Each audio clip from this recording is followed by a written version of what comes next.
She was just 14 when she disappeared without a trace. I spent 6 years searching through shelters and shadows until I found her again, broken, distant, and already slipping away. This is the story of how I lost my daughter. Twice. You don't always notice the moment everything starts to fall apart.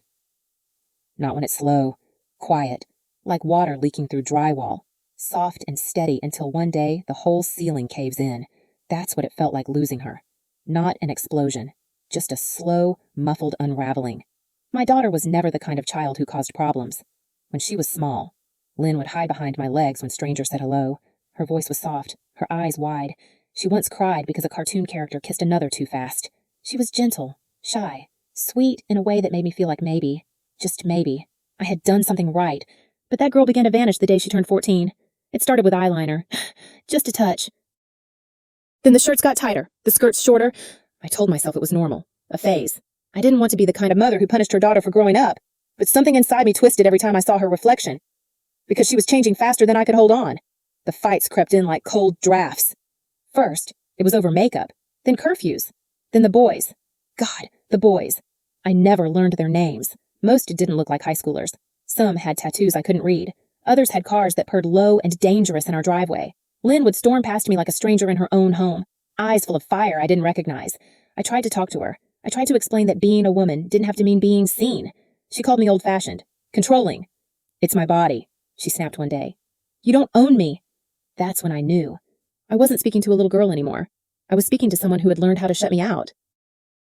I should have looked harder then, pushed past the noise and seen the pain underneath.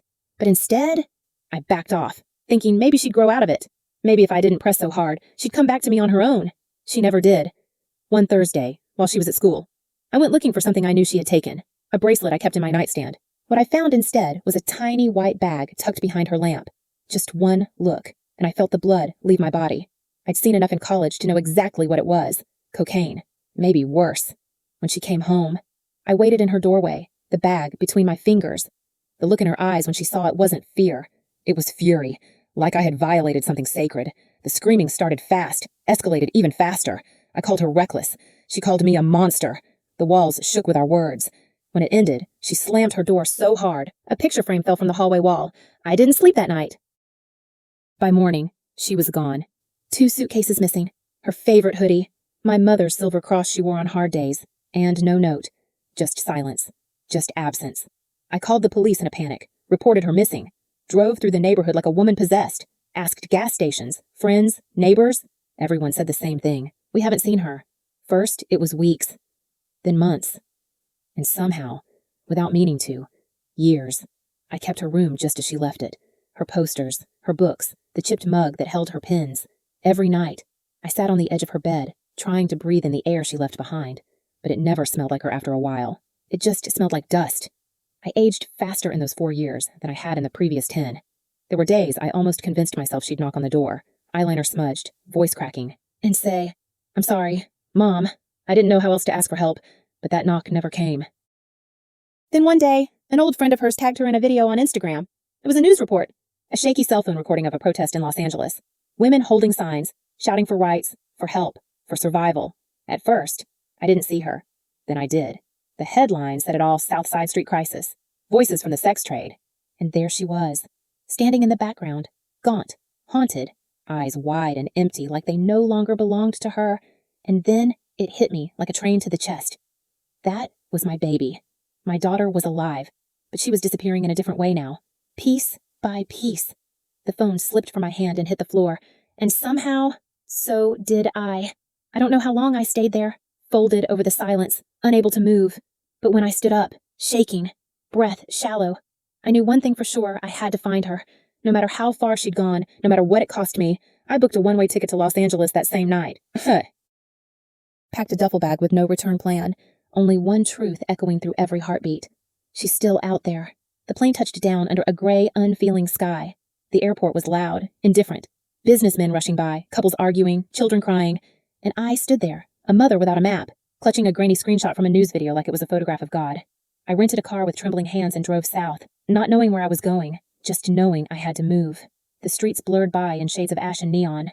The billboards screamed about things that didn't matter. Life was happening around me, and all I could think was, how do I find one broken girl in a city built on forgetting I started on Figueroa? That's where the protest had been. I drove up and down that boulevard like I was tracing her name in invisible ink, whispering her memory through every red light. I taped flyers to bus stops, slipped them into laundromats, pushed them into the hands of strangers who didn't want to care. Most just shook their heads. Some looked away too quickly. But every now and then, someone stared at her photo just a second too long. I clung to that second like it meant something. I stopped sleeping. Nights were spent parked under bridges, pretending I was brave, when really, I was unraveling. I'd walk down alleys with her picture in one hand and pepper spray in the other. I memorized the smell of urine, gasoline, and old grease. I learned which tents had kind people inside, and which ones didn't. Every face I passed could be hers. Every hunched figure on a bench made my stomach lurch. And still, nothing. Until one night, I turned down a forgotten side street, more dirt than pavement, and I saw her. I swear to you, I saw her. Thin, pale, that same hair, longer now, tangled like seaweed. She was leaning against a crumbling wall, her head tilted just slightly toward the sky, like she'd forgotten how to stand up straight. My whole body lit up with something that was both hope and horror. I rolled down the window and called her name. The one I hadn't said out loud in so long it tasted like salt. Lynn. She turned. For a moment, I didn't breathe. Then she ran, not away, but toward me. That was the part that shattered me. She ran like a child coming home from war. Mom, she cried. Mom. We collided, arms around each other, sobbing. It was a sound I didn't recognize coming from either of us. A noise pulled from some primitive place. We held each other like two people drowning, and for one moment, I believed I had her back. I took her to a diner nearby, one of those places where the napkin holders are dented and the booths stick to your legs. She slid into the seat and stared at her hands like they weren't hers. I ordered pancakes. She barely touched them. Her eyes were glassy, her face stiff, like all the emotion had been burned out, and now there was just the shell. She didn't say much, but near the end, she looked up at me. And I swear, something behind her eyes screamed for help, even if her mouth couldn't shape the words. When we stood up to leave, I opened the car door. She didn't follow. She just stood there, hugging her arms. I can't come with you, she said. They'll find me. They said they'd hurt you if I ran again. My blood froze. The air left my lungs. What are you talking about? I stepped toward her. But she pulled back like I was the one who might hurt her. They're always watching. That's when I knew this wasn't just drugs. This wasn't just a girl who got lost. This was deeper. Darker. A web I didn't know how to untangle. Just wait. I pleaded, my voice already trembling. Please, stay. Just for a moment. Let me call someone. Anyone. I fumbled with the phone, trying to dial with hands that didn't feel like mine anymore. The sound of the ring echoing louder than it should have. But before help could answer, I saw her eyes drift, not at me, but past me, towards something I couldn't see, something I'll never know. She stepped forward, and for one aching second, she wrapped her arms around me, soft, trembling, final. I'm sorry, she whispered into my hair, her breath warm against my skin. But I love you, Mom. And then she ran, vanishing before I could move, before I could stop her, before my heart even understood that it was breaking all over again, faster than I could chase, faster than my heart could break. I screamed her name until my throat went raw, but she never turned back. The wind picked up, my arms were empty again, and that night, something in me broke for good. I sat in my car for hours, frozen, her voice echoing in my head like a lullaby turned funeral song. The next morning, I called the police again, but they didn't care. Not really. She was legally an adult. Unless she's a danger to herself or someone else, the officer mumbled. There's not much we can do. I wanted to scream, to shake someone, anyone, and make them understand she's still in danger. She's a child, trapped in a grown woman's war zone, and no one seems to see that but me. I didn't go home. I couldn't, not while she was still out there, lost and breaking. So I stayed, drifting between cheap motels, chasing street corners with her picture in my hand, whispering her name to strangers and shadows, because I had seen her, felt her heartbeat against mine for one impossible moment, and that was both salvation and torment, because now I knew she could be saved. And knowing that made losing her all over again feel unbearable. But I was already running out of time. I stopped counting the days. That's how I knew I'd become part of the city. Not a visitor, not a mother on a mission, just another wandering shadow clinging to memory. Each morning I woke to the sound of sirens and shouting, and each night I collapsed on a stained mattress in some motel room that smelled like bleach and grief. I kept her photo folded in my pocket, edges worn soft from my fingers. I handed it out like a prayer to people who didn't want to believe in miracles anymore. Some smiled politely and walked away. Others didn't even pretend. I learned quickly how to read the eyes of strangers, who might help, who might lie, who might actually know something but had buried too many faces to name them all. There was one girl. maybe 16, with chipped glitter polish and an old hoodie 2 sizes too big. She held Lynn's photo for a long time, her eyes flicking between the picture and my face. "She don't run with us," she said finally. But I saw the flicker, the way her mouth trembled. She slipped the flyer into her jacket anyway. Hope became a cruel sort of addiction. Every time someone said, "I think I saw her," my chest would bloom with fire, only to be doused moments later by another false lead. A donut shop, a gas station, a laundromat, always close, always recent, always. Not her. And still, I searched, because stopping meant giving her up, and I wasn't ready to do that, not even if it cost me everything. There was a soup kitchen on 7th where the staff began to recognize me. I wasn't the only one searching, not the only mother with flyers and bloodshot eyes, but I was the one who never left. One of the workers, Eddie, a quiet man with tired hands, started setting aside coffee for me in the mornings. "Still looking," he'd ask, and I'd just nod, because saying the words out loud started to hurt more than staying silent. It was Eddie who pointed me toward the shelters, the ones that didn't advertise. The ones that didn't ask too many questions. I started walking with my head low, my shoulders slumped, blending into the background so people didn't flinch when I approached, and I began to write her letters. I didn't send emails. I didn't text. I wrote real letters, the kind that left ink on your fingers and tears in the creases. On napkins from diners, the backs of motel receipts, scraps of whatever paper I could find when the ache became too loud to keep inside. Each one began the same way, "Dear Lynn," and they all ended with a whisper I never stopped saying. "Come home, please." I folded them carefully, tucked them deep into my bag, dozens of them. Unsent, unread, unanswered. But still, I wrote, because some part of me believed that maybe, somehow, she'd hear me anyway. Some nights, I sat on the edge of a curb and read them out loud. To no one, or maybe to God, or maybe just to myself. One evening, while taping a flyer to a cracked utility pole, I felt someone watching me. I turned. A woman, older, wrapped in layers, her scarf pulled high over her face, was standing just a few feet away. "You shouldn't be out here alone," she said in a whisper like gravel. I nodded. I knew. "You looking for someone?" I handed her the photo. She stared at it for so long I thought maybe she was a statue. Then, slowly, she reached into her coat and pulled out a battered flashlight. "Keep this. Streets get darker than they look." I didn't ask her name. She didn't ask mine. We were both ghosts by then. That night, I locked the motel door twice, slept with the flashlight in one hand and Lynn's photo pressed to my chest like armor. It was the next morning, a dull, humid Wednesday, when my phone buzzed. The number was unfamiliar. Deborah, the voice said. "This is Eddie. I think you need to get down here." My heart exploded in my chest. "Is it her?" I could barely speak. "There's a girl at St. Cecilia's asking for you. I'm not sure, but she matches the photo. I didn't ask for details. I just ran. I didn't stop for lights, for rules, for breath. My whole body burned. My hands on the wheel were shaking so hard, I nearly ran off the road twice." The shelter was a squat brick building hidden behind a liquor store and a chain-link fence. I skidded into the parking lot and burst through the doors like I was on fire. And then I saw her, curled in a chair in the corner, her head bowed, a too big blue jacket swallowing her thin frame. Her hair hung in greasy strands, her knees pulled tight to her chest. "Lynn," I whispered, soft, unsure, like her name might crumble if I said it too loud. She looked up, and in that moment, I saw her. The same eyes, only darker now, older, emptier, like someone had carved the light out of her and replaced it with smoke. But it was her, my baby. I moved slowly, every step feeling like a prayer, terrified that if I got too close, she'd vanish like a mirage I'd been chasing for years. But she didn't. She stood, barely, trembling, fragile as breath, and then, like something in her broke loose, she stumbled straight into my arms, and this time, she didn't run. We held each other in the stale, fluorescent-lit room like two halves of a shipwreck clinging to what was left of home. "I don't know where else to go," she whispered. I couldn't speak. I just nodded, because even in that moment of reunion, I knew this wasn't the end of the story. This was the beginning of whatever came next. The cot they gave us at the shelter creaked under my weight, but I didn't dare shift. Lynn was asleep, or something close to it, wrapped in a tattered wool blanket with her face turned to the wall, her breath so shallow I found myself counting the seconds between each rise and fall of her chest. I sat beside her the whole night, one hand resting near hers, not touching, just close enough in case she reached back. She never did. By morning, her skin had taken on a pale, waxy tone. Her lips were cracked.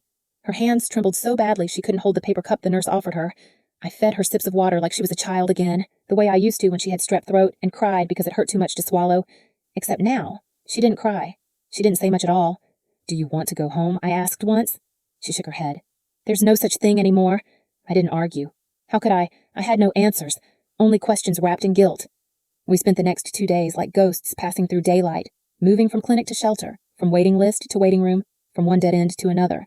Every phone call was a version of the same sentence: "We're full. She needs to be clean first. Try again next week. There's a 6-week wait." One intake coordinator actually smiled when she said, "Sorry, your daughter doesn't meet the criteria," as if Lynn were applying for college. I started to realize something I wasn't ready to face. The world wasn't built to save her. Not like this. Not when she was high and haunted and carrying stories in her veins that would kill her before anyone would listen. She had bruises I didn't ask about, scars I didn't dare name. She still refused to say the word pimp, but I saw it in her eyes every time someone walked by with too much confidence, too much cologne, and a look that made her flinch like a kicked dog. I wanted to scoop her up and run, straight back to Texas, to her room, to the yellow comforter that still smelled like vanilla lotion and childhood dreams. But I knew it wasn't that simple. Love isn't a cure, not when the world's already carved someone open. Still, I tried. I begged one detox center to take her, drove 2 hours to drop off paperwork. Offered to pay out of pocket, offered to clean their bathrooms. They said no. I asked Lynn again. "What if we just went home?" Just for a little while. She gave me a smile. I'll never forget. Soft, sad, already halfway to goodbye. "I wish I could. Mom," she said. "I really do." And then she whispered, "I'm tired." That was the moment I started writing her eulogy in my head. I didn't want to. I fought it. But part of me knew, some part deeper than my bones, that I was running out of time. The night before we lost her again, we found a bench in the park just before curfew. She curled up beside me, her head on my lap like she used to do when she was 7 and scared of thunderstorms. I covered her with my coat and hummed the old lullaby she once made me sing on long car rides, the one about stars and safe places and coming home. "Do you think people like me get forgiven?" she asked suddenly, voice small and dry. "Forgiveness isn't something you earn," I said. "It's something you get because you're loved." She didn't answer, but she squeezed my hand. That was enough. She talked a little after that, told me about a girl named River who used to braid her hair, about another who disappeared and no one asked where she'd gone, about being cold all the time, even in summer, about how she kept a blade hidden in her shoe, just in case. I didn't cry. I wanted to, but I didn't, because that night, she needed a mother, not a witness, and I promised her, quietly, that if this was all I could give, I would give it without breaking. Sometime before dawn, she stirred. Her eyes found mine in the half-light. "I love you. Mom," she whispered. "Don't forget that." "Okay." I brushed her hair back and kissed her forehead. "I never will," I said. "Not ever." She fell asleep like that, curled up in my arms under a sky bruised with the first hints of morning, and that's how I remember her. Not the way I found her, broken and burning out, but the way she was that last night. Soft, quiet, still mine. When I woke the next day, she was gone. The shelter said she'd slipped out before breakfast. No one saw where she went. No one stopped her. And just like that, I was back to the beginning. A mother with empty hands and too many letters no one would ever read. The day she disappeared, again, was heavier than the rest. The sky hung low and yellow like it was warning me, like the whole city was bracing for bad news. I spent that morning retracing every step I could remember from the night before the bench in the park, the path we walked, the corner store where I bought her a bottle of water she never drank. No one had seen her, not the bus drivers, not the men sweeping sidewalks, not even the women who usually nodded when I passed, recognizing the madness in my eyes. By noon, I was back in the motel. Oh. Staring at her crumpled blanket on the cot, the outline of her body still faintly pressed into the mattress. I don't know how long I sat there. Eventually, I reached for the stack of letters I'd written her, tucked in the bottom drawer with receipts and motel pins and prayers that had never been answered. I pulled out the last one I'd finished, scrawled on the back of a diner menu just 2 nights before, and read it again. "Dear Lynn, I know you're scared. I know the world has teeth, but I want you to know something louder than the fear you were never too broken for love. Not for mine. Not ever." I folded the letter, pressed it to my lips like a kiss I didn't get to give. And then I started walking again. I went back to every place that had once whispered her name. The soup kitchens, the shelter steps, the alley where we reunited, the corner where I first saw her in that news video. I showed her picture to everyone I passed. "Have you seen her?" Most shook their heads. A few said maybe, but none looked certain. None looked hopeful. 2 days passed like that. Maybe 3. Time blurs when your heart is bleeding. Then the motel phone rang. I froze. The sound split the room in half. For a moment, I didn't even move, just stared at the receiver like it might bite. When I finally picked up the phone, the voice on the other end sounded like it had been trained to deliver heartbreak, steady, clipped, and cold enough to slice right through me. "Ma'am?" "Is this Deborah?" "Yes," I said, barely above a whisper. This is she. This is Officer Marquez. I'm so sorry to have to tell you this, but I never heard the rest." His voice kept going, but the words dissolved, like ink in water, swallowed by the roar in my ears. I caught only fragments. Female, county hospital, overdose, identified later. And that's when the world began to fall away. Overdose. Female, fits the description. Brought in last night. County General. We need you to come down. I didn't remember hanging up, didn't remember grabbing my keys, but I remember the sound of my knees hitting the motel floor. The gasp that ripped out of me like a creature escaping. The way I clutched her photo until it crumpled in my hand, her smile folding in half, vanishing between my fingers. At the hospital. Everything smelled like bleach and heartbreak. They led me into a room with pale walls and no clocks. The kind of place where time stops. A nurse touched my elbow gently, asked if I was ready. No, I wasn't. But I nodded anyway. The girl on the table looked smaller than I remembered. Her hair was tangled, her skin gray at the edges. Her lips were blue. A tube stuck out of her mouth like an apology no one wanted to give. I stepped into the room, barely breathing, my knees threatening to collapse beneath me. But somehow, I made myself look. And it was her. Even in death, even in that still, unnatural quiet. It was my Lynn. I didn't scream. I didn't faint. I just broke, silently, completely, like a tree falling deep in the woods, long after everyone has gone home. I sat beside her, took her cold hand in mine, and whispered all the things I had never said loud enough when she was still alive. That she mattered, that she was loved, fully and endlessly, that she was never truly alone, not as long as I carried her name inside my breath. I pressed the last letter, the one from the diner menu, into her hand and tucked the edge beneath her sleeve. "You can keep this," I whispered. "It's all I have left." When I got home to Texas, I brought back a backpack of her clothes and a heart that didn't fit in my chest anymore. Joshua met me at the airport. He didn't speak at first, just pulled me into the kind of hug that reminded me he was still mine, too, that I hadn't lost everything, That night, while the house slept and her room stayed dark, I opened her old dresser and found something I wasn't prepared for. An envelope, tucked behind the bottom drawer, where she must have hidden it before she ran away the first time. On the front, for Mom. Inside were 3 letters, all written in her hand. That same loopy script, the way she always dotted her I's with little circles. I read the first one standing in the hallway, knees shaking. "Dear Mom, I know you're looking for me. I can feel it. I don't know how to come home. I'm sorry I made it so hard to love me. I'm sorry for everything. I hope you're okay. Love, Lynn." The second letter was shorter, barely a paragraph. "Some nights I dream I'm still home. I hear you humming. I smell dinner. I miss you. I wish I'd stayed. The last one broke me wide open, dated just weeks before she died. Mom, if you're reading this, I'm gone. Please don't blame yourself, and I was just lost. I couldn't find the way back. But you were always my home. I hope you live. I hope you forgive yourself. I love you. Always." I held the letters to my chest and cried until I couldn't breathe. And for the first time since the call from Officer Marquez, I believed something I hadn't dared let myself feel. She loved me. Even at the end, even when the world whispered lies in her ear and tried to convince her she didn't deserve to be loved at all. But she was still my daughter, no matter what the world saw, no matter what she believed.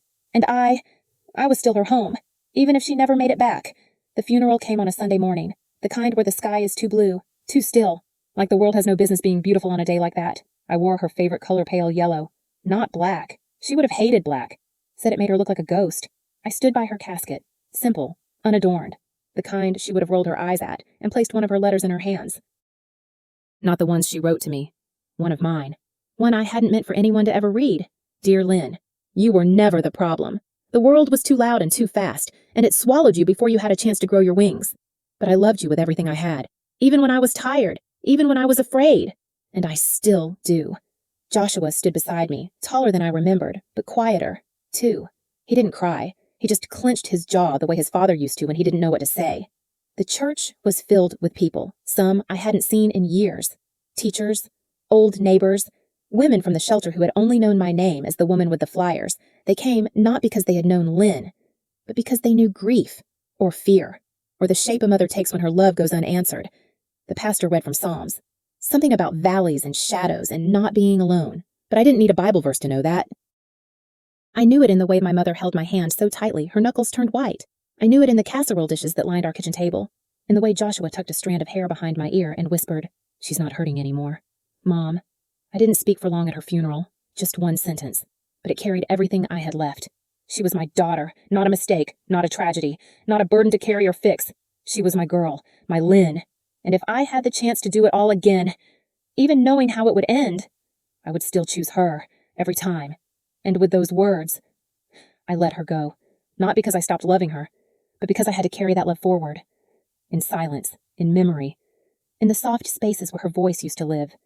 They lowered the casket into the ground beneath the big oak tree in the cemetery outside town, and I pressed my hand to the earth as they shoveled the dirt. I whispered the words I'd been saying in my head since the night she first vanished. I will always love you. Always. After the service, the house was filled with quiet. No music, no TV, just the sound of breathing, of living, of surviving. I went into her room, not to cry, but to remember. The posters were faded. The mirror still had old lipstick smudges on the corner. I sat on her bed and opened the box I had placed all our letters into. Mine, hers, words sent and unsent. A conversation across years, across silence, across pain. I didn't read them. I just held the box in my lap and cried for all the things that never got said face to face. That night, I dreamed of her. Not the girl I lost in the streets of Los Angeles, but the little girl who used to sing in the bath and run barefoot across the kitchen tiles, slipping every time and laughing like it was the best joke in the world. In the dream, she wasn't bruised or scared or high. She was whole, untouched by the world, just as I remembered her before everything fell apart. When I woke up, the grief was still there, and I know now, it always will be. But something else was there, too. It wasn't peace. It wasn't forgiveness. It was love, the kind of love that aches in your bones, that lingers long after the laughter is gone. That refuses to die, no matter how many nights you spend screaming into pillows or begging alleyways or asking God to turn back time. She's gone, but I'm still here, and somehow, I have to live like that still matters. So I tell her story. I say her name out loud, not just for her, but for me. I carry her forward in the way I treat strangers. And the girls I see on the street. In every mother I meet who's still searching, still hoping, still holding on, because Lynn was never just a loss to mourn. She was light. A quiet, stubborn kind of light that even the darkest streets couldn't fully erase. The world may have failed her, over and over again. But love didn't. Love stayed. It held on, in every letter, every memory, every breath I take without her. And the truth is, it always does. It always stays.